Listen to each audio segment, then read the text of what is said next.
Boa tarde, galera. Eu estou aqui com o pessoal do Taurus nesse domingo ensolarado, no horário do futebol, para a gente conversar sobre o disco novo 5 que chegou com atraso, né? Vamos ser sinceros. Por que 10 anos para lançar um disco, né, galera? Faltou inspiração, tempo, disposição? O que levou essa demora do Fissura ao 5? Bom, posso começar respondendo. Acho que é um caminho natural a gente começar a fazer as coisas quando a gente sente que está na hora de fazer. Isso pode durar 2 anos, 1 ano, 10 anos, 5 anos. A gente nunca teve muita preocupação em estar fazendo um disco por ano, nem estar fazendo 1 milhão de shows, entendeu? A gente resolve sempre fazer para fazer com qualidade, fazer direito. A gente vive em busca de um conceito para fazer disco, então isso não vem de um dia para o outro, né? Agora, isso não começou a ser pensado ano passado, não. Assim, são 10 anos de produção. A cada ensaio a gente tem ideias, a gente grava. Antes dessas músicas do 5 estarem prontas, a gente tinha 25 músicas que foram sendo pré-produzidas desse período todo, entendeu? Mas aí quando a gente achou que tinha um conceito amarrado, a gente resolveu colocar isso, né, em prática e virar um disco de verdade. Mas demorou, né? Demorou muito. Oi? Demorou 10 anos, né, cara? Não é normal, né? Mas foi o que o Claudio falou, cara. Tem que ver a hora certa também. Não adianta. E a possibilidade correr, né? também, né? Tem a questão técnica também, né? Acho que a gente descobriu uma maneira de trabalhar e produzir um disco que a gente passa a ser autossuficiente, tá? Eu não preciso gastar $1 milhão para gravar um disco num estúdio caríssimo. Não foi isso que aconteceu nesse disco, né? A gente fez uma produção assim, bastante enxuta e com uma qualidade bem bacana, né? Então acho que isso é importante também, né? A gente aprendeu a trabalhar com equipamentos em home studio. Eu acho que com a qualidade também do que a gente aprendeu esse tempo todo dentro do estúdio, gravando e produzindo, né? Eu acho que isso foi um fator também importante. A gente tem que levar Eu acho que daqui para frente não serão mais 10 anos de diferença para 6. Vai ser bem menos, né? Eu já ia falar para vocês já começarem preparando 6, que a gente não sabe já como tá, esse já vídeo vai você não sabe, já tá até. Tem coisa acontecendo, já, ideia. O que o Cláudio falou tá certo, mas eu acho também que também é um pouco de falta de tempo da gente também, entendeu? A gente tem dificuldade para ensaiar, em vários momentos a gente se aperta para conseguir fazer ensaios, para ter reuniões, né? Todo mundo tem seus problemas, seus trabalhos, né? Isso também é uma dificuldade, né? Que a gente não tem tanto tempo para parar para criar música, para fazer uma série de coisas que é importante para a banda, né? Então eu acho que também isso é um agravante, né? Isso também acaba fazendo com que a gente demore mais para lançar outros trabalhos, né? Mas eu também tenho essa opinião. Eu acho que daqui em diante, acho que os trabalhos vão ser mais próximos um do outro, né? Eu tenho uma outra visão aí. Fala Como eu cheguei há 10 anos, né? Eu entrei no Taurus em 2010. Verdade, cara. Tá estreando, né? O primeiro disco. Eu não sou da época do Assombroso. Eu já cheguei sentando na janela. Então, o que acontece? Eu senti que houve um amadurecimento nosso, né, como banda, nesses 10 anos. Questão de afinação, de instrumento, vamos usar esse encordoamento aqui para ver como é que fica naquela afinação. A coisa foi até que chegou num ponto que a gente falou, cara, a gente tem que gravar alguma coisa. Agora tá foda. Entendeu? A gente evoluiu muito junto nesse tempo aí. Verdade. Verdade. Porque assim, tem uma coisa seguinte, nesse período, todo esse período entre o 2010 e agora, a gente fez muita coisa. A gente não gravou um álbum inteiro, né? Mas a gente gravou várias músicas individuais, assim, singles, participamos de tributos, fizemos muitos shows, fizemos turnê, fizemos DVD de 30 anos, né? Aquelas coisas ao vivo. A gente fez algumas coisas, né? Relançamento, aqui e ali e tal. Mas o álbum, propriamente, foi a hora foi essa. O processo de composição de vocês, como é que é desenvolvido? Alguém chega com uma ideia, já amadurece, no ensaio que rola? Tem várias... Bom, eu começo a falar, cada um tem uma visão, assim, né? Acontece de várias maneiras com a gente, né? geralmente onde as melhores ideias acontecem é quando a gente está ligando os instrumentos para o ensaio. Sabe, aquela primeira ligada, vamos experimentar, pá, Sérgio faz uma levada, eu faço um groove de guitarra, o baixo já entra ali, aí já entra as melhores ideias sempre pintam nesse momento, né? A gente tá sempre parece aquele riff mágico na hora do nada. Mas assim, um start, né? Porque depois são 90% de suadouro em cima, né? Para fazer aquilo suar direito, como que isso vai se desenvolver na coisa. Outras maneiras, às vezes uma gravação dessas eu trago para casa, começo a tocar em cima e ter algumas ideias, componho alguma coisa nova, levo para o ensaio, a gente revê, enfim, é um processo de construção contínua, cada um vai colocando uma ideia nova, eu acho que isso é... Mas é legal isso, isso que você falou é legal. Na hora que a gente liga os instrumentos e vamos passar o som, a gente não toca nenhuma música, né? E é essa hora que pode vir algumas levadas que não existem, né? Coisas que a gente vai inventar na hora e aí saem coisas legais, assim. Ali a gente começa a compor. Legal. Vamos deixar claro que o 5 foi assim, né? Outros trabalhos foram diferentes, né? O 5 ele foi criado dessa forma. A gente começava os ensaios, aí o Claudio sempre vinha com riff diferente, o Sérgio entrando com ritmo e tudo mais, e foram criando as bases, a estrutura das músicas, né? Os outros trabalhos foram diferentes. Isso, a gente estava falando sobre o 5, mas o Otávio tem razão. Fala aí, Otávio. Porque senão o nego fica com a ideia de que sempre foi assim, né? Não foi sempre assim. Não, basicamente, é que a gente está falando sobre assim. o 5. Legal, é isso mesmo. Legal. Sim, correto. Só complementando o que o Otávio falou, por exemplo, o Trapped in Lies, né, que foi gravado lá, o segundo disco do Taurus, né, foi gravado lá em 88, né, lançado em 88. Assim que a gente terminou o lançamento do Signo de Taurus, no ano seguinte a gente foi para um sítio do Jean, baixista antigo, ficamos um mês compondo as músicas do Trapped in Lies lá. Então elas não existiam. A gente foi para o sítio, levou os instrumentos, ficamos um mês lá compondo. Saímos de lá direto para o estúdio e gravamos o disco, entendeu? Então esse foi um outro processo também, né?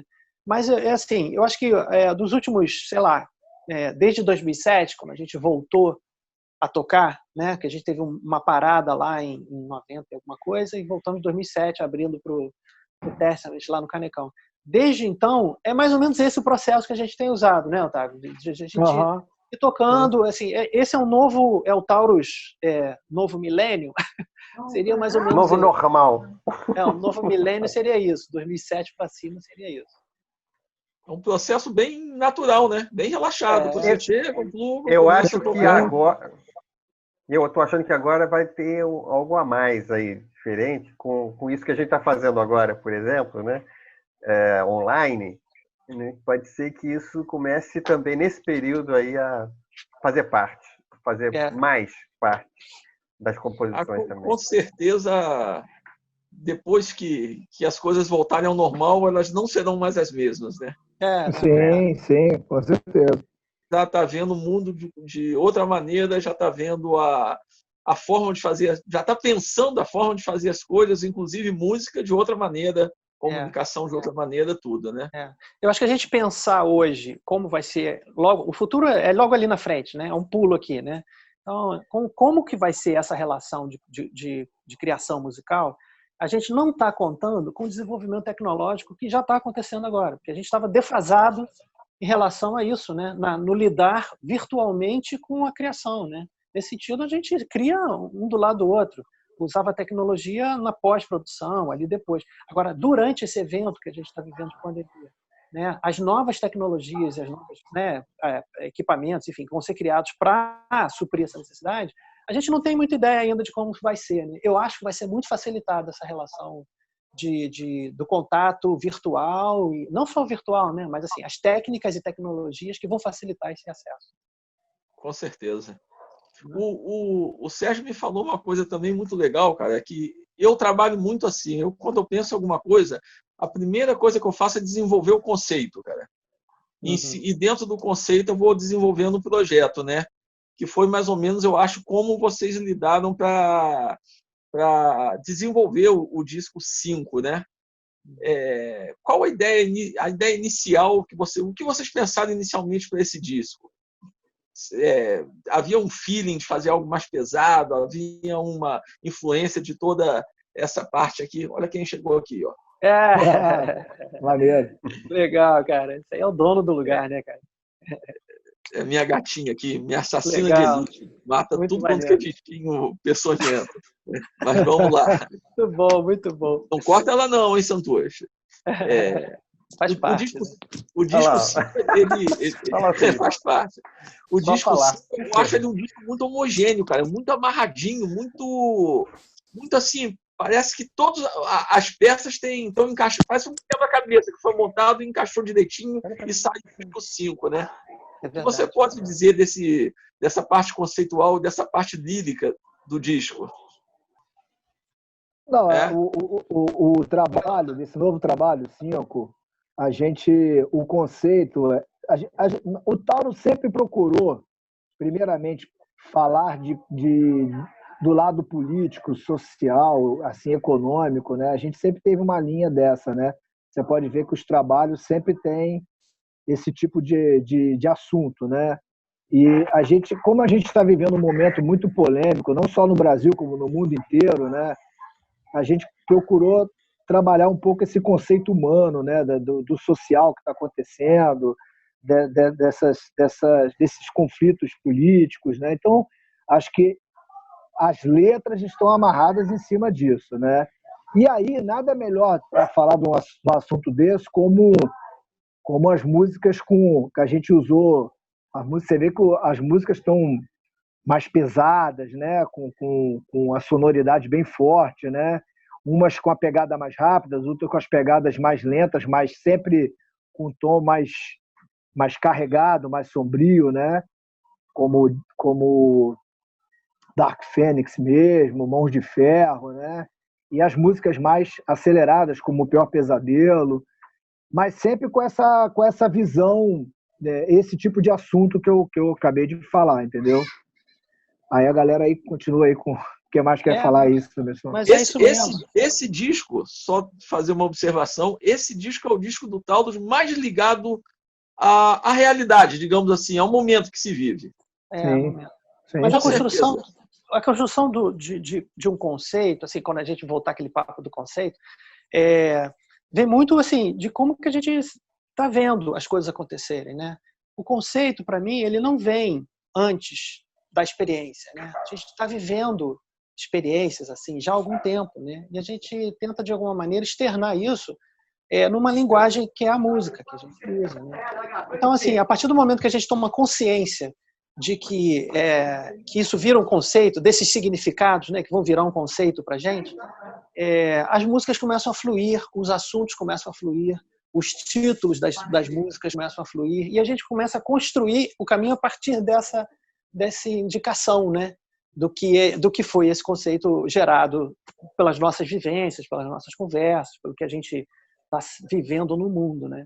Então é muito, muito nesse sentido mesmo, até da questão assim, da intolerância que existe, do preconceito que existe. A gente sempre foi contra tudo isso, né, cara? Então a gente queria de alguma maneira colocar isso na música, mas a música reflete também um tom sombrio, que é o que a gente também está sentindo, né? Um som pesado. A gente está todo mundo com o mundo na cabeça. Entendeu?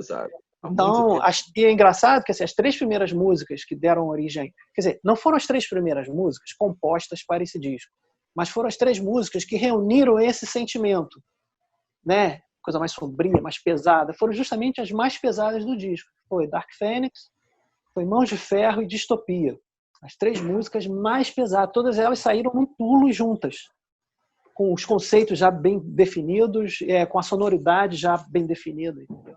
Eu acho que elas é que deram o ar das outras que vieram, né, em seguida. Né? Ou até de alguma outra que a gente pensou lá de trás, como já te disse, a gente compôs mais de 25 músicas assim, nesse meio tempo desses 10 anos. Né? Então a gente pensou algumas coisas lá de trás e trouxe para esse novo contexto. Né? Então você pode ressignificar coisas para que possam fazer parte dessa nova ideia, né, desse novo conceito. Eu acho, por exemplo, o Fissura um disco muito ligado em tema psicológico, muito mais do ponto de vista humano, pessoal, do que ambiental. O 5 não, o 5 é um disco ambiental, é um disco que reflete o ambiente que nós estamos vivendo, né? É isso aí. E o Fissura, para mim, é algo que tem muito de Sérgio Beide nisso, né? Que eu acho que é a profissão dele. Trabalhar. Sérgio escreveu algumas letras, né? As pessoas, a própria Fissura é letra do Sérgio. Né? A letra do Sérgio. Eu achei que assim como nesse também teve a Gap, né? É verdade. Foi uma letra que eu escrevi. Eu tenho sempre muita preocupação e atenção com isso, né? Essa questão do que a gente está dizendo, o que a gente está transmitindo, né? Para quem escuta. Porque tem essa coisa assim, a letra, às vezes algumas pessoas falam assim comigo, a letra a gente nem presta muita atenção, nem importa muito o que está dizendo, importa o som, o metal, a energia e tal. Eu falei, cara, tá bom, você pode no primeiro momento até não olhar para isso, mas depois você vai olhar. Todo, né? É o pacote aí você todo, vai ver né? o que tem ali. Aí você vê, pô, mas que merda, né? Que coisa, que bobagem que os caras estão falando, né? Então, sim, mas o Tauro... Acho que tem uma mensagem que a gente se preocupa em passar. Tauro sempre se preocupou com isso. Sempre. As letras sempre tiveram, o signo, por exemplo, a contracapa é uma letra, uma parte da letra dele. A gente já começou com essa história, né? Agora você vê, a comunicação, isso que você está falando é importante, porque a gente está falando da comunicação, né? Como é que a gente vai se comunicar com o público, né? Com nossos fãs, enfim, com as pessoas que estão ouvindo o que a gente está falando. Então a gente resolveu e optou mesmo, conscientemente, em voltar a cantar em português no Fissura para cá, né? Quando a gente voltou de novo a tocar. Porque acho que essa é a maneira da gente se comunicar com as pessoas que estão próximas da gente. Isso não significa que o disco não vai ser ouvido fora do país, né? Em outras línguas, assim, um alemão, um inglês, um japonês ouvindo o Fissura, o signo de Tauro, eles gostam tanto quanto a gente, porque assim eles entendem que hoje não tem mais esse problema tão sério da letra, porque hoje se traduz tudo, né? Bota lá no Google, as letras já estão todas na internet, todo mundo traduz para a língua que quiser, então eles compreendem o que a gente está dizendo também. Mas cantar em português é para o brasileiro, acho que é o mais importante, brasileiro, enfim, para o entendedor do português, né? Vale para o Portugal também, para os países de língua portuguesa, né? Nesse sentido. Mais ou menos foi uma volta às origens, né? Que depois de fazer 2 discos em inglês, né? Vocês voltaram cantando em português e com o Otávio também voltando à banda, né, Otávio? Otávio, você deixou a banda a primeira vez por motivos profissionais, é isso? Como que é? Não entendi. Você deixou a banda lá depois do signo de Taurus por motivos profissionais, não foi? Na verdade, eu já estava cursando a universidade, né? E nós começamos a viajar, né? Fomos até Recife e tudo mais. E isso era um processo que, naquela época, avião era difícil, né? Era tudo no ônibus, né? E a gente passava muito tempo viajando, né? Para ir para os outros estados. E isso, de uma certa forma, estava atrapalhando na minha formação, na minha universidade. Foi uma opção minha, né? Me afastar da banda para dar continuidade à minha profissão, entendeu? E até mesmo por causa dessa logística. Eu perdi a aula, perdi a prova, então eu optei por me afastar da banda por um dos motivos foi esse, entendeu? Ia prejudicar você e a banda, né? Lógico, com certeza. Inclusive, vocês tocaram lá em Recife com essa banda que está aqui na camisa. Não sei se dá para ver aqui. É isso aí. Sodoma, exatamente. Sodoma, verdade. A banda do Paulão lá, né? É isso mesmo. A gente tem contato direto com eles ainda, né? Não com o Sodoma, mas com o Wilfred. Nosso desenhista também, né? Dessa capa nova aí. É todo mundo lá de Pernambuco. Inclusive, era isso que eu ia falar, né? O Taurus estava... o lançamento do 5 ia ocorrer no Abril Rock, Festival de Recife, o maior festival do norte do Brasil, que infelizmente foi cancelado. Muita frustração, gente, de não ter podido apresentar o disco ainda. Aliás, vocês nem receberam uma cópiazinha, né? Eu nem tenho o disco ainda. Nem tenho disco físico ainda. Mas foram 2 festivais grandes que a gente foram adiados, né? Não foram cancelados, foram adiados para o ano que vem, né? Que foi Abril Pro Rock e o Armageddon. Eles também, foi um super festival lá do Sul. Que a gente já estava escalado. E, enfim, tudo que ia rolar depois disso, né? Outros shows já estavam gatilhados. Mas vai rolar, rapaz. Quando começar, vai. Depois que tiver o primeiro, a gente vai direto aqui. Vamos pegar Eu estou em contato com a produção dos 2 festivais e estão confirmados para o ano que vem. Isso aí. Tem datas ali, tá, basicamente mesmo staff, tal, mesmas bandas. Vamos ver.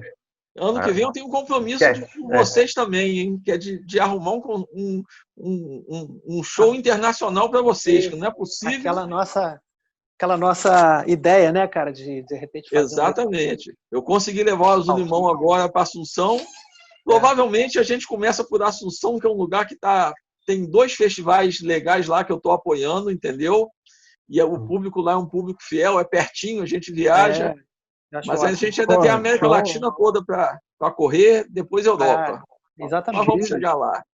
A gente tava, você falou de muita frustração, a gente tava, cara, com um gás, assim, a gente tava ensaiando já as músicas novas, já tava fazendo versão espanhol, tudo bem. Não, tô brincando. Pra chegar já no show, cara. Aí, cravo, teve esse break, né? Foi pra todos, né? Mas agora a gente aqui... A pandemia pegou o lançamento da gente, né? Pô, vamos sobreviver para poder depois retomar com gás. Não tinha como adiar o disco para deixar para depois. O disco já estava ali, tinha que rolar, né, cara? Pois é. Mas a gente vai lançar o disco na hora que as apresentações forem liberadas, como se fosse novo com o mesmo gás, né? A galera pode esperar que a entrega será total. Isso aí. Com certeza. E essa formação atual com o Felipe? Pergunta pro Felipe, o que ele acha dessa formação atual com ele? Eu acho meio caidinho, cara. Cadê você? Ele estava arrumando um tecladista, um Vira sua tela aí que você vê. Então, cara, o que acontece? Para mim foi uma novidade, né? Tocar metal e baixo. Foram 2 novidades juntas. Então, assim, eu falei, porra, como é que eu vou fazer essa parada virar verdade, né? Eu tava entre os 2 irmãos ali. Falei, vou ter que amarrar esses caras, cara. O meu baixo. E assim foi. E essa fórmula deu certão. Certaço. Deu um nó super bem dado, né? Nó de marinheiro que ficou pra sempre ali, cara. Deu uma liga ali que dá até medo. Mas Felipe fala que é um cara que entrou agora, mas ele tá há 10 anos já. É boda de papel já, cara. Pois é. Mas o background dele não é... O Felipe não é baixista originalmente? Não. A primeira banda que eu toquei baixo, assim, baixo profissionalmente foi o Taos. Uau! Não parece, hein, meu amigo? Na verdade, o instrumento mesmo é harpa. Como o Taurus tem uma guitarra só... Harpa de 6 cordas, né? Harpa de 6 cordas, sabe? Aquela que o Jimi Hendrix tocava. O Felipe é um exímio guitarrista também. Eu vou falar sempre e vou repetir a mesma coisa que eu sempre falo. Eu tenho vergonha quando eu tô do lado do Felipe tocando guitarra. Quando ele tá tocando guitarra. Felipe é um monstro tocando guitarra. Mentira. Cara. Juro. É um monstro, cara. Assim, é absurdo o jeito que o cara toca, bicho. Você fica babando assim do lado dele, cara. A gente ainda vai fazer umas coisas nada no como show. Ter amigos, né, cara? Não, nada de amigo, mas real total. Mas a gente vai fazer uma parada no show ainda, pro Felipe tocar uma guitarra no show. Tem que mostrar isso também. Agora o Felipe toca bateria também, produz, é um puta músico, multi-instrumentista, o cara é um monstro também, sabe? Mas eu sou apaixonado por essa onda de tocar baixo no heavy metal, cara. Isso é bom demais. É muito som. Né? A gente se descobriu, né? No som ali, né? É muito maravilhoso, cara. Da questão da relação das frequências ali, de que baixo que ele toca e com a guitarra que eu toco. A gente então, esse amadurecimento levou muito tempo, mas quando chegou no ponto, ferrou, assim. O baixo do Felipe é monstro, né, cara? Então eu acho que complementa, né? Porque nós só temos uma guitarra do Cláudio, né? Aí, pô, você vê muita banda de heavy metal, né? Thrash metal com 2 guitarras e tudo mais, né? Mas o baixo do Felipe é tanta pressão que não faz falta outra guitarra na banda, né? Mas isso foi construído, né? Mas essa construção tem muito a ver com a mão do Felipe, com a maneira que ele tem, com certeza. E o entrosamento da banda. E da gente se entrosar e entender como que cada um funciona, né? Cara, assim, é aquele liberdade para botar esse baixo pressão total, né, que ele botou, né? Nós somos um quarteto, mas instrumentalmente nós somos um trio. Me diga um power trio na sua vida que não funcionasse bem. É muito difícil, cara. No mundo do rock não existe um power trio ruim. Porque assim, um está sempre segurando a barra do outro, né? Quando não está muito bem, os outros dois seguram a ponta, mas a cadeira não cai, cara. Tem 3 pés ali, entendeu? Com 3 pés nunca fica bambo, né? E ao vivo, sempre com 2 guitarras, a gente teve 2 guitarras durante muito tempo, né? O Gisele tocava guitarra também. Então, sempre teve um problema sério ao vivo em relação à equalização das guitarras. Uma sempre estava com um timbre diferente, muito diferente da outra. E isso acaba causando um problema na questão mesmo da microfonação, enfim, do som que estava indo para o público, né? Isso sempre traz problema. Quando você tem um equipamento de excelente qualidade, produção foda, tudo, aí isso não acontece, mas não era isso que acontecia no mundo da gente, né? No mundo rock and roll. Tem muito festival que você vai ver que quando tá tocando uma banda com uma guitarra, o som tá bom. Quando entra uma banda com 2 guitarras, o som piora, mas muito. Dá uma diferença. Embola tudo, né? Para baixo. Parece que embola, parece que não.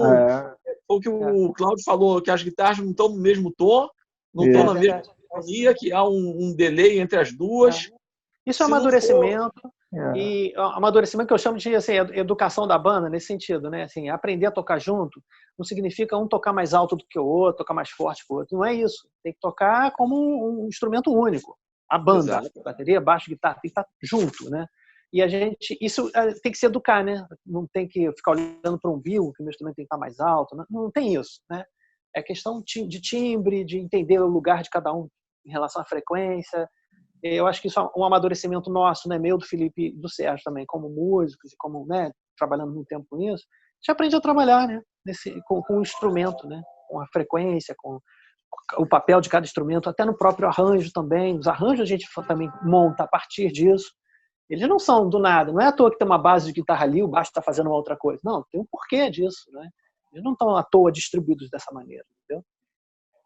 E o Talos também é uma banda que tem um fator a mais de contar com um produtor musical e, na verdade, pelo que eu estou vendo, 2 produtores, né? Que o Felipe tem uma capacidade também de produção musical.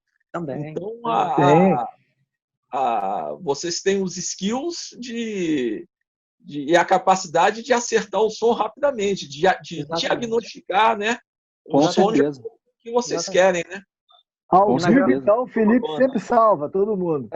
Felipe ao vivo, então, é coisa de um ajudar o outro, né? Eu afino as bateras nos festivais, né? As bateras não afinam. É isso mesmo. Mas é uma coisa importante que a gente... Quer dizer, nesse disco eu assinei como produtor, né? E o Fissura também, né? Mas isso não quer dizer que seja uma hierarquia de poder, de decisão, nada disso. Todas as decisões são tomadas da mixagem dos 4. Então, a aprovação é dos 4 sempre, né? As escolhas são dos 4, as decisões são dos 4. Exatamente. Você só opera. Exatamente. Só executa as decisões tomadas. Isso aí. E quando a gente vai tocar, a gente monta o palco muito rapidamente, o nosso som. A nossa passagem de som é rápida. Porque a gente já sabe mais ou menos o que a gente tem ali de equipamento, o que a gente vai poder tirar daquele equipamento, até onde vai poder ir. Exatamente. É muito rápido. É rápido. Então não fica... Os caras ficam até falados, né? Mas eu te digo que banda boa é assim, que a banda que fica 1 hora lá na passagem do som, enchendo o saco, já satura o ouvido deles mesmo, daqui a pouco eles não estão nem mais com o ouvido para medir nada e não sai bom o som. O disco 5 também traz algumas participações especiais. Vocês poderiam falar um pouco sobre isso? Tá bom. Quando a gente compôs o disco, já com as músicas prontas, a gente teve a ideia de trazer amigos, parceiros, para participarem junto com a gente. Então a gente pensou ali alguém para poder escrever uma letra junto, tocar alguma música junto com a gente, cantar. Então, a partir disso, vieram os nomes de alguns amigos que acompanharam a gente, tiveram com a gente em algum momento, né, na história da gente ao vivo ou de encontros, né? E a gente pensou em alguns nomes, até alguns que não aconteceu porque não deu, né? A gente queria até ter mais gente participando, não deu porque tinha um limite assim para a gente até onde podia ir nisso. Então, a gente veio o primeiro, o Beto Gasperes, que era alguém que tocou, fez parte da banda, efetivamente, foi baixista, gravou junto com a gente, o Fissura, né? E então ele escreveu letras pra gente, cantou numa música também. Ele trabalhou quase como um quinto elemento da banda, né? Em algum momento. E o Alex Camargo, do Crisium, é um outro... Voltei! Sujeito que... Mas acho que minha bateria não vai durar muito, não. Bem-vindo, Otávio, de volta. Tá bom. Tô com 1% só, cara. Acho que não vou durar muito, não. Tá carregando aí que vai dar certo. Vai lá, Sérgio. Agora, o Alex, então, foi esse que a gente encontrou com ele no show lá em Manaus, a gente tocou juntos, e aí ele conversou muito com a gente lá, e teve uma interação muito bacana. E mantivemos. Depois ele escreveu pra gente no DVD de 30 anos lá, algumas coisas que estão lá no encarte falando da gente. Aí, pô, o Alex tem que chamar para esse disco, né, para participar, fazer alguma coisa. E ele prontamente assim, topou. Em meio lá à turnê dele, ele toca muito, né? O Crisium está o tempo todo fazendo turnê no mundo. Ele achou uma brecha lá para poder gravar a voz, ficou fantástico e tal. E o outro foi o Luiz Lousada, né? Luiz Carlos, que é um fera também, que tocou com a gente. Já tinha feito uma participação no Superpeso Brasil, cantando O Mundo em Alerta ao vivo com a gente. Depois, em vários shows que a gente fez, ele teve lá também cantando ao vivo. Aí o Luiz também já tinha pensado, vamos ter que fazer alguma coisa em estúdio em algum momento. Pô, chegou a hora. Outro cara que na hora, assim, também, mesma coisa. Foi num dia antes ele fazer a turnê com o Vulcano para a Europa. Então ele foi para o estúdio um dia antes, assim, achou uma brecha lá para fazer e foi, porque depois ele não ia conseguir, era o tempo que existia, ele fez. Então foi isso, assim, E a gente tem essa ideia de continuar, né? Assim, a trazer amigos para trabalharem aí com a gente. Isso é uma coisa que eu gostei muito de feito. Fala, Otávio, fala. Eu acho muito importante o lance desse tipo de interação, entendeu? Dessa participação de outros músicos, de outros músicos na gravação da composição, gravação do nosso novo trabalho, porque isso aí mostra que a galera tá unida, entendeu? Que existe tanta desunião, rivalidade, né? Umas coisas bobas dentro do nosso ambiente, né, musical, né, com heavy metal, thrash metal. Eu acho que isso aí demonstra que um tem que apoiar o outro o tempo inteiro, cara. Eu acho que isso é muito importante. Não só no trabalho, como ao vivo também, se tiver uma oportunidade de tocar com outro cara, fazer uma participação, ou agradecimento mesmo, ou ajudar de uma forma ou de outra, entendeu? Ou trazer a banda para tocar no lugar ou outro. Tudo isso é positivo. Isso mesmo. A gente critica tanto outros estilos musicais, né? O roqueiro, em geral, critica tanto o sertanejo, o funkeiro, o cara do axé, mas, cara, esses caras fazem isso direto, um tempo todo. Tudo bem, sempre existe o ego, né? O cara ser melhor, querer ser melhor, mas sempre tem esse tipo de apoio. Porque isso engrandece o meio musical, cara, engrandece o estilo de música. Isso mesmo. Entendeu? Eu acho muito escroto esse negócio do cara ficar, não vou chamar os caras porque os caras vão aparecer mais do que a gente. Aí fica essa coisa medíocre, entendeu? Esse ambiente. Não existe mais, cara. No mundo de hoje não existe mais. Não existe. Tem um termo que diz bem isso, né? Que é a colaboração, né? No marketing fala de collab, né? Que é isso, né? Exatamente. Colaboração que um traz vantagem para o outro, né? O tempo todo. O 1 mais 1 é sempre mais que 2. Exatamente. Eu acho que esse é o espírito, né? O nosso e a gente sempre colaborar, sempre estar junto todo mundo, sabe? Disponibilizar tudo que a gente tem em nossas mãos para ajudar quem puder ser, né? A gente está vivendo no mundo. A gente está vivendo num mundo hoje que a divisão não cabe mais. Agora é compartilhar, cara. Não tem mais como. São cada vez mais pessoas ocupando o mesmo espaço. Se você não aprender as regras mínimas de convivência, cara, você não cabe mais nesse espaço. Não cabe mais nesse espaço. Perfeito. Colocação perfeita. Até como uma banda, o ente banda não vai caber mais no espaço se for por esse caminho. É isso mesmo. De individualidade, de não compartilhar nada com ninguém. Mas no disco, eu acho que isso abrilhantou muito, né? Assim, também a nossa... Sim. Trazer esses três pessoas para trabalharem junto com a gente, eu acho que foi assim, um achado de verdade, que esse que o disco fica especial, né? Assim, a nossa experiência durante o trabalho com esse disco, né? Fica especial, né? A gente vai lembrar para sempre que eles participaram. A gente teve essa mesma experiência juntos, né? Tanto o Alex como o Lousada e o Beto, né? Os três fazem parte das nossas vidas, né? Então o disco passa a ser a celebração nesse sentido, né? E daí para frente, né? Todas as outras colaborações vão acontecer, né? Não só como cantores, ou como instrumentistas, ou como produção do disco, sabe? Toda a relação, fotógrafo, as fotos que estão lá, cara, também são fotógrafos amigos nossos que tiraram fotos que a gente curtiu, mandava mensagem para eles, assim, pô, como é que a gente faz para ter a liberação dessas fotos, sabe? Isso tudo faz parte do projeto, né? A ponta que a gente vê é o artista que está lá, né? Os cantores que a gente colocou, mas tem todo o trabalho por trás. Tem uma equipe toda por trás. Aí, né? O que é? Quem é esse aí? Eu vou trazer a minha aqui. Vem cá, Tininha. A gata da minha mãe, isso aqui. Maneiro. E Rapaz, depois de 35 anos, vocês imaginavam que estariam ainda tocando, curtindo, gravando disco, com sede de pegar a estrada, de fazer show? Qual é o feeling que vocês têm agora e o que vocês pensavam no começo? Que isso seria uma aventura breve ou que seria algo que vocês levariam por boa parte da vida de vocês? Falando rapidamente, tem muita lenha para queimar ainda, cara. Que coisa, que bom. Vocês completem aí. O Renato, eu vou perguntar para ele depois, que ele chegou já no bonde, ele não roeu o osso, mas já chegou no filé, né, Renato? Não, o Felipe? Perdão, o Felipe. Eu ainda tenho 18 anos, cara. Eu tenho muito tempo para queimar.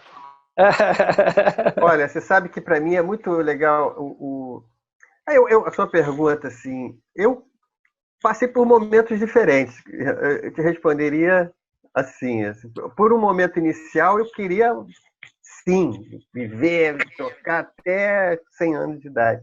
Depois não. Depois eu achei que não era o caso, mas tinha que fazer outras coisas. Depois virou de novo. Quer dizer, eu acho que depois que a gente retomou o Taurus, em 2007, retomou para mim com uma força muito grande assim, a importância para mim assim, de tocar e tal. Aliás, inclusive, a gente, depois de 35 anos, a gente não tem mais o corpo de 18, né? A gente não tem mais a estrutura física, né? Então, tocar metal rejuvenesce, entendeu? Quer dizer, é uma fonte da juventude, cara. O rock and roll é uma fonte da juventude. Total. Então, para fazer show, eu tenho que estar bem fisicamente, eu tenho que me preparar fisicamente, senão eu não consigo. Então, isso para mim é importante para a saúde. Tem pessoas que têm que fazer caminhada para ficar bem de saúde. Eu preciso tocar no Tauro.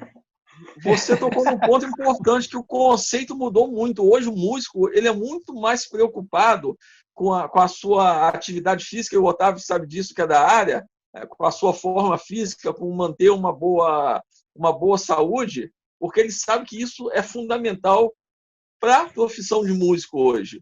Para você aguentar o tranco de dar um show, de segurar aí 1 hora, 2 horas, às vezes tem gente que toca mais de 2 horas direto, de pegar uma viagem, você está com a saúde em dia, você está se alimentando bem.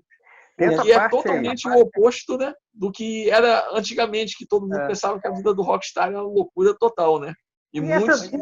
É romântica, né? Romantizada, né? É uma loucura total também, cara. É pé na jaca. Mas aí a gente também tem que regular, né? Não dá para botar o meu carregador aqui, gente. Todo, assim. A gente vai amadurecendo, também já tempera um pouco mais essas coisas. Não dá para ser como você tinha com 18 anos e tal.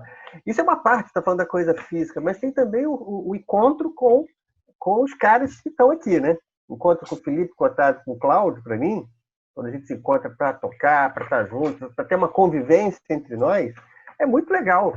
isso também faz parte dessa... porque a gente tem uma amizade assim, muito forte entre nós. A convivência com pessoas que a gente gosta é fundamental, cara. Galera, isso o que ele tá falando aí? Voltei de novo. O que ele tá falando aí? Tô falando mal de você aqui, porque você é o cara que não malha, que não faz Pode falar mal de mim, não tem problema não. Tá falando da tua área agora, cara, que é assim, qual é a importância de manter a saúde e tal, de como é que você tá para poder aguentar show. É isso aí. E como que a gente via isso, né? Se é muito diferente do que você via antes ou o que tá vendo agora. Pô, cara, é muito prazeroso tocar, né? A gente sobe no palco com uma facilidade terrível. Eu acho que as pessoas até percebem que a gente curte estar no palco, né?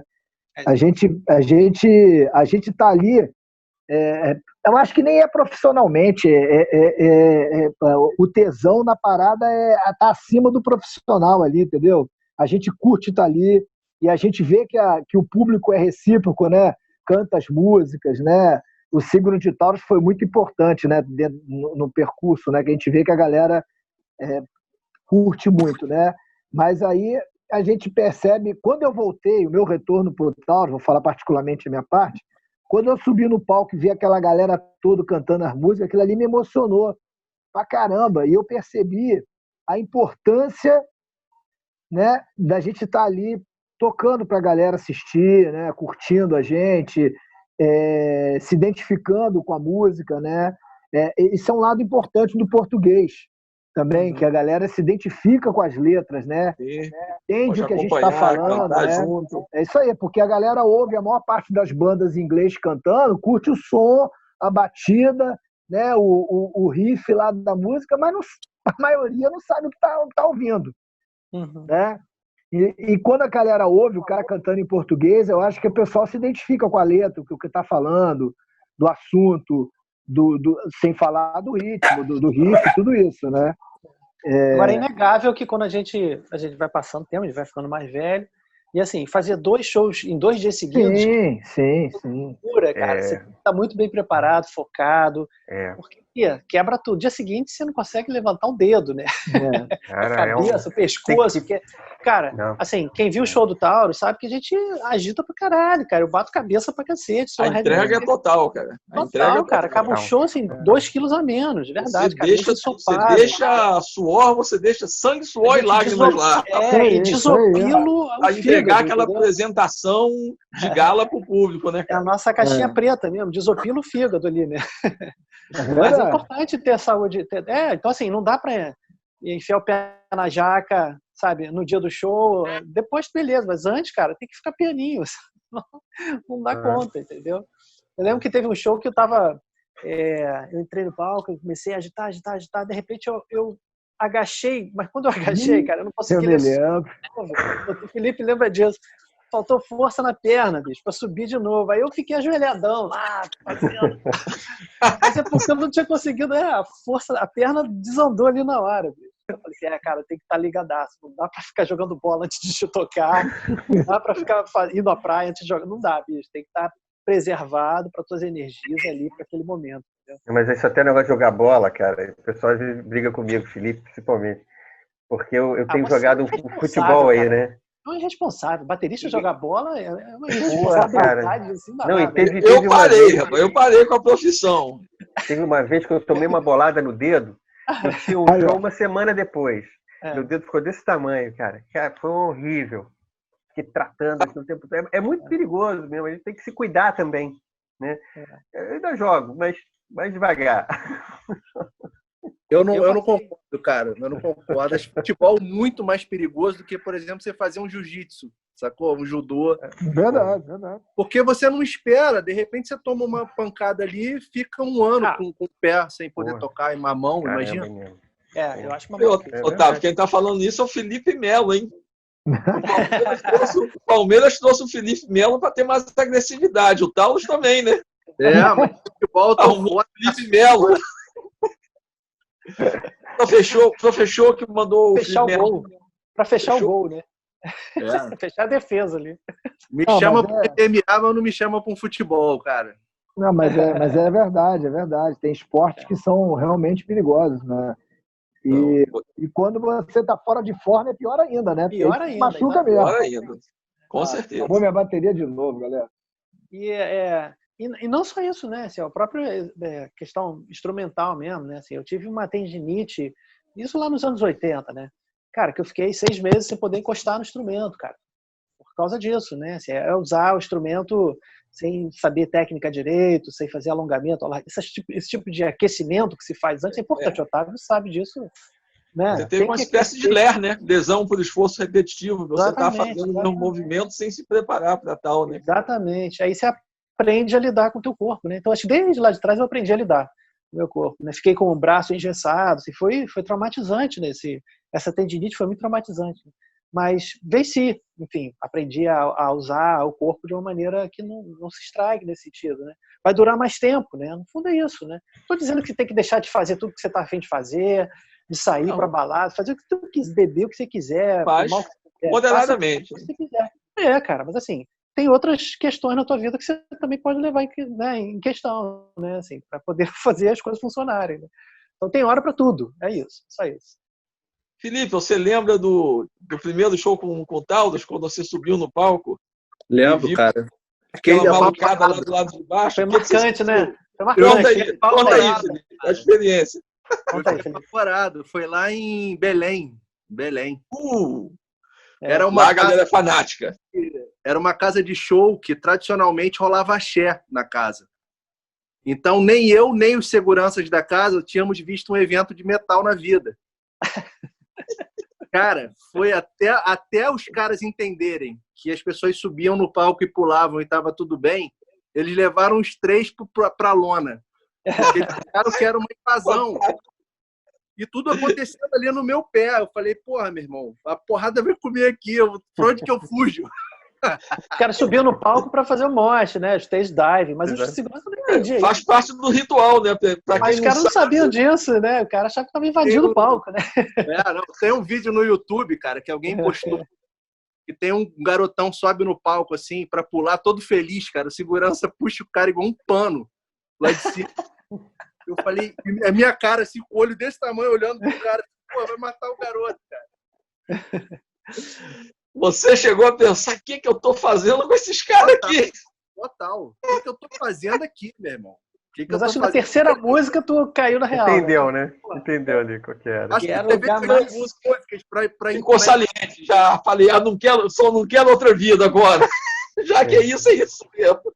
Foi lindo, cara. Pô, mas foi assim, quando eu cheguei no evento, eu falei, caralho, fudeu, meu irmão. Que isso, cara?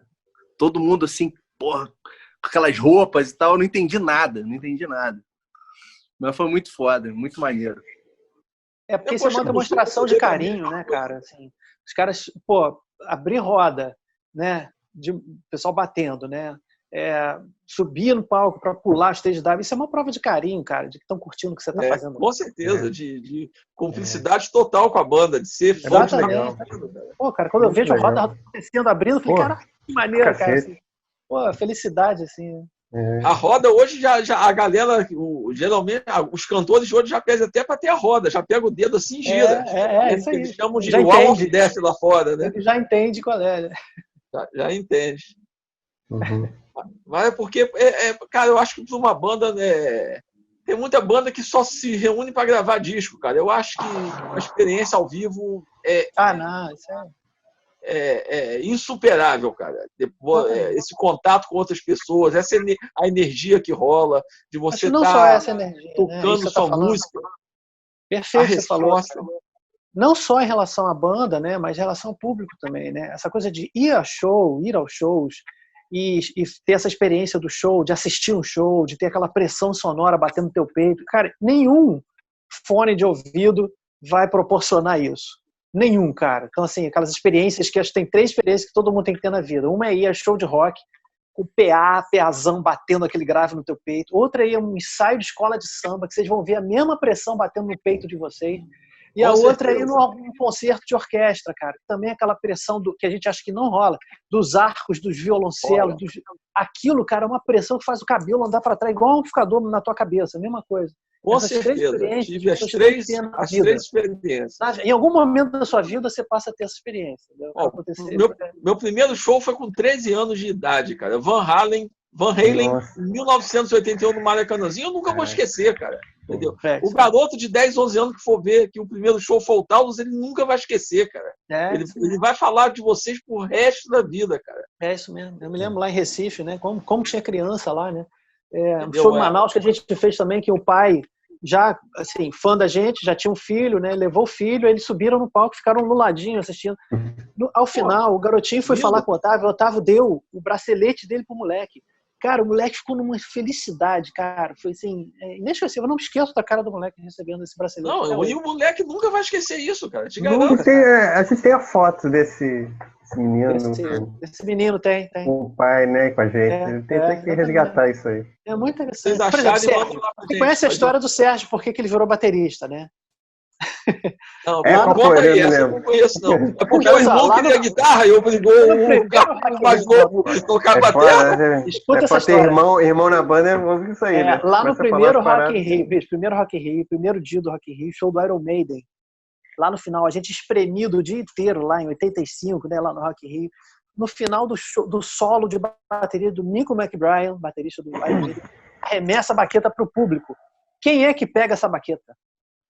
O nosso baterista, Sérgio Bezzi. O moleque devia ter 1,5 metros naquela época, cara. No meio de um monte de galalau, ele pegou a baqueta, não sei como, enfiou embaixo da camisa e guardou, cara. Quando acabou o show, a gente viu. Ó, eu vou te contar uma história aqui que vocês não vão... Até hoje. Eu acho que isso foi um fator preponderante para ele virar baterista de verdade, a partir dali. Eu tenho um amigo aqui que também pegou uma baqueta do Nico McBride no Rock in Rio 85. O nome dele é Fernandão, ele foi o primeiro guitarrista da banda Agressor, só que ele tem quase 2 metros. Ele falou que ela agarrou a baqueta no meio e que todo mundo tentou tirar a baqueta dele, só que ele é forte pra caramba. Ele balançava assim a baqueta, criava uma onda no público. Então, ele tem a baqueta até hoje. Agora o Sérgio é um fenômeno, cara. No caso do Sérgio, ele era tão pequenininho que ninguém conseguiu pegar, ela vazou pra baixo, caiu nele. Não, mas você sabe que não, mas assim, teve um detalhe, porque eu já tocava, né? Então eu tinha uma certa habilidade assim de pegar a baqueta, segurar a baqueta. Então eu me lembro exatamente, não foi nem solo do Nico McBride, foi na Revelation. Olha, eu lembro da música. Tá vendo? Num certo momento aqui aquela nessa ele deu uma pratada e jogou a baqueta, né? Então, ele é uma viagem, aquele cara, né? E a baqueta veio. E eu vi, né, cara? Aquela baqueta vindo, peguei, no ar, assim. Neguinho, cadê? Eu já tava com ela embaixo da camisa guardada, porque, cara, o neguinho quer saber, molequinho ia dar porrada em mim pra pegar, né? Tranquilamente, cara. E acreditar que esse molequinho tinha pego a baqueta. Então, ficou beleza, perfeito. Mas é legal porque tá lá escrito na baqueta, né? Toda marcada. Do show do Van Halen, eu tenho umas 8 paletas, cara. Foi a primeira vez que eu vi uma paleta com o nome da banda. Eu tenho tanto do Michael Anthony quanto do Eduardo Van Halen, cara. No Rock in Rio, a gente foi no aeroporto, garoto fã do Iron Maiden, para receber o Iron Maiden no aeroporto. Aquela galera, né? Aquela louca. Aí passa o Dave Murray na frente, assim, todo mundo metendo a mão na cabeça dele e tal. Aí Cláudio meteu a mão, pegou um monte de fio de cabelo do Dave Murray. Guardado e aí até guardou hoje. No plástico, uma pastinha, tá lá, fio de cabelo do Dave Murray. Distribuí os fios de cabelo depois para os amigos, fiquei com 2. O DNA do cara ali, né? Real, então, vamos lá. Agora, essa é a história que ele contou, a história real, então. Tinha 2 saídas do aeroporto, né, da porta principal do aeroporto. Tava uma aglomeração gigantesca numa das portas, estava todo mundo lá. Eu falei, cara, não vou ficar aqui. Eu fui para outra que estava vazia. Quem é que sai pela porta que estava vazia, onde só estava eu lá? O Dave Murray saiu, né? Quando ele me viu, aí eu fui pra cima dele pegar um autógrafo. Mas aí a galera do outro lado viu que ele saiu do outro lado. Cara, eu olhando de longe, parecia aquele bando, uma manada vindo em direção ao Dave Murray e eu atrás do Dave Murray. E a galera empurrou o Dave Murray contra a parede e eu tava assim, a galera, Dave Murray e eu e a parede. eu fiquei imprensado entre a parede e o Dave Murray. E eu me segurando a cabeça, assim, as costas do Dave Murray para não esmagar. Nesse momento, quando ele saiu, né, quando eu olhei, tinham vários cabelos dele na minha mão. Então foi isso, eu não arranquei cabelo dele. Mas foi para me defender e não ficar esmagado ali entre a manada, Dave Murray e a parede. No começo da banda, cara, eu lembro que o pessoal do Taurus era muito novo, mas um deles tinha um carrinho velho, que era o que carregava os instrumentos, né? No primeiro show do Taurus, eu tive a oportunidade de ser road, né? E a gente saiu, para quem não conhece o Rio de Janeiro, o Taurus é de Niterói, né? E é uma cidade ao lado do Rio de Janeiro, que para chegar ao Rio ou tem que atravessar a ponte ou a Baía de Guanabara de barca. E o carrinho só cabia a bateria do Sérgio, né? Eu pensava que esse carrinho era um Chevette, cara. Mas aí o Sérgio me contou que não é isso, né? Não. Fala aí, Sérgio. Não, então, isso. A gente tinha um carro, era até do Jean. Era um Corcel, aquele Corcelzinho marrom. Corcel 1. Corcel 1, né? E não era um Corcel simples, né? Ele era um Corcel todo ferrado, tudo velho e dava choque. Quando chovia, o carro dava choque. Todo enferrujado, tinha um buraco no chão, assim, do assoalho, buraco de ferrugem. Então, quando passava numa poça d'água, entrava aquela água dentro do carro. Aí ele tinha um apelido que a gente deu, que era Assombroso. Né? Porque tem um negócio engraçado, que quando no Rio tem o Baixo Gávea, né?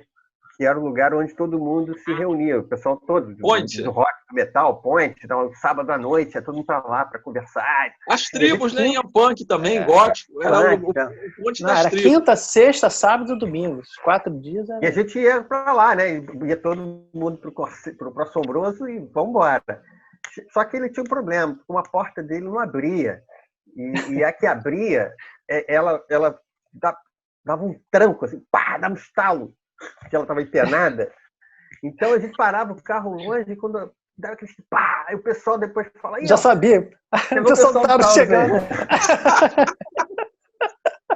Era muito engraçado, cara. Salvou muita gente, né, cara, aquele carrinho, né? Pô. Então, assim, toda a gravação do Signo de Taurus, a gente ia com o Assombroso de Niterói pro estúdio com ele, cara. Correndo o risco de ficar no meio da ponte. Indo e voltando, né? Então, assim, o Signo de Taurus deve muito ao Assombroso também. Eu lembro que esse show foi sensacional, né, cara? Foi muita energia. Tinham figuras ilustres da época, tava todo mundo lá. Raul Lúcifer, Rosinho, verdade, o Gerson do Coisa, o Leon do Apocalipse Reis. Leon. Alexandre, baixista lá da Madame Satã, também foi. Também foi? O pessoal da galera do Madame Satã de Niterói, eu não conheço. Também, tava lá. Galera, cara. Puru, foi né? muito legal. Você lembrou? Não, o Puru foi comigo. A gente foi de Niterói carregando as caixas junto com vocês. Voltamos também de ônibus, barca. O legal foi o primeiro show da gente, né, cara? Primeira vez que a gente pisa no palco, né, cara? Assim, com outras bandas. Porque era um sarau, né? Eram 4 bandas tocando, 2 de metal e 2 de... sei lá de quê. Qual era a outra de metal? Eu não lembro. Era tinha a banda do Renato, Mauro. Arnaldo Campana. Arnaldo tocava? Não lembro. Acho que tocava, era amigo, né? Não, era amigo deles, né? Era o Mauro. Mas ele fazia o cover do Slayer. Não, a gente tava na mesma vibe, assim. Eram 2 bandas de metal e 2 bandas de popzinho brasileiro daquela época, rock brasileiro daquela época. Mas foi muito legal, né? Porque foi uma descarga de energia, né, cara? A gente ensaiava tanto tempo. Cara, vocês agitaram muito. Foi muito legal. Sérgio com a bateria de acrílico de 2 bumbos, cara. Um negócio gigante. Por isso que não deu ninguém no carro, no Assombroso, porque tinha uma bateria imensa dentro do carro. Uma bateria enorme, com 4 carregou os amplificadores. 2 bumbos de acrílico laranja. A gente carregou na mão, cara. No ônibus. Isso, a gente carregou na mão. Eu subi aquele morro ali da Copacabana, ali, né? Copacabana, do Cantagalo, com amplificador nas costas, assim. Uma loucura, cara. A gente fazia cada coisa, né? Mas enfim, mas a gente era feliz. Pra tocar, era feliz, fazer qualquer coisa, né? É isso aí. Não, cara, mas eu lembro que acabou o show, a gente foi pra casa do Otávio, cara. Ele botou o Skeptics Apocalipse do Agent Steel, a gente conversando na maior animação do show, cara. Bom pra caralho. Aí eu e o Puru fomos pra casa do Puru, eu já morrendo. Aí que eu fui lembrar que eu não tinha comido nada o dia todo, cara. Veio a mãe do Puru, botou um rango pra gente, cara, foi o melhor rango da minha vida. Até hoje me dá água na boca. Eu tenho uma foto da gente lá, eu vou te mandar, com a galera toda no final do show. Pô, então manda, cara. Tempos mágicos, cara. Tempos mágicos. Muito legal, muito legal. Mas enfim, Galera, aí começou tudo, né? Ali começou tudo. Você vê, Ade, você estava no começo e tá agora. Não é no fim. Não é no fim. Importante. Mas nesse momento, depois de tantos anos... Tá no meio ainda. Você faz parte dessa história de uma maneira muito incisiva, muito importante. E a ajuda e a força que você está dando agora, do trabalho com a gente, né, dos lançamentos. É verdade. Novo, é uma coisa muito bacana, sabe? É verdade, é verdade. Acho muito legal pra gente, pra nossa história também. Muito do resultado desse disco novo, do 5, também tem muito a ver com você, Ader. Com a força que você deu, com todo o apoio e incentivo mesmo que você deu pra todos os fãs, cara, que eu sempre fui fã do Taurus, né? Eu tenho foto de vários shows aqui que eu não tive contato com vocês, mas eu tava lá. Eu tenho foto hoje você Mas esse apoio no sentido da produção executiva, né? Então, muito importante. Fora toda essa relação que a gente tem de amizade, mas na relação da produção executiva mesmo do disco. Então, é muito importante. O disco 5 é o resultado de tudo isso. Não, mas é a soma de esforços, bicho. Cada um aqui é uma equipe, né, cara? E a gente vai fazer muito mais, bicho. Vamos sim. Claro. Galera, muito bom falar com vocês. A gente vai estar falando de novo em breve. Legal. Acho que seria legal falar também que assim, a gente, nesse período de pandemia, a gente está produzindo algum conteúdo de vídeo também nas nossas redes, né, do YouTube, do Facebook e tudo mais, né? Então são vídeos que a gente chamou de Taurus na Pandemia 2020, é o Pandemonium do Taurus 2020. É uma série de vídeos lá que a gente está tratando de alguns conteúdos, por exemplo, como é que foi feita a capa durante a gravação, relação legal, quem participou do disco. Então, a gente está produzindo... Making off, tipo um making off. Quase isso, com relatos, né? Depoimentos, com relatos, com fotografia, imagens. E aí é uma coisa muito legal. Pro Sandro, que a gente coloca lá para o link de vocês, pra galera visitar. Isso, legal. Nas nossas redes sociais lá no YouTube do Taurus. Então, a gente vai divulgar isso tudo. Pode passar tudo lá pra gente divulgar. Tudo para ajudar a fazer o disquinho andar mais, né? Tem uma perninha que vai levar ele muito longe. Né? Não, vamos. A gente vai botar ele na estrada agora. O 5 vai pra estrada. É isso aí. Grande abraço, pessoal. Valeu, hein? Valeu, Ader. Abraço.